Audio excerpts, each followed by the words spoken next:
mulțumim că sunteți aici.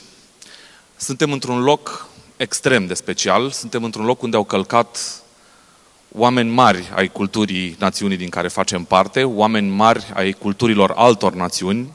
Fundația s-a lansat în octombrie 2012 cu festivitatea de premiere a medaliaților la Olimpiadele Internaționale de anul trecut. Între timp ei au avut o serie de acțiuni, mă refer la prietenii de la PEMAG, pentru susținerea performanței în matematică, fizică și informatică în cadrul programului Hai la Olimpiadă. Trebuie să vorbim pe de o parte de talent și pe de altă parte de un cadru în care talentul să poată fi cultivat. Iar acest cadru în care se cultivă talentele se numește educație.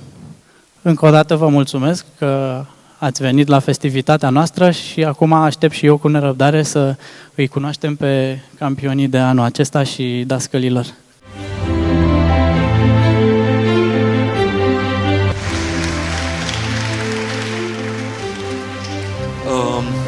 Știți ce se face în situațiile astea?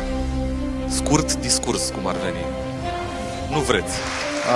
Ajutorul primit de la singurul nostru sponsor, Fundația EMAG, consider că a fost unul foarte important. Acest lucru s-a văzut și prin premiile pe care le-am obținut, prin cea mai bună echipă din Europa.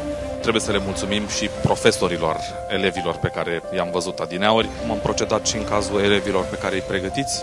Scurt discurs.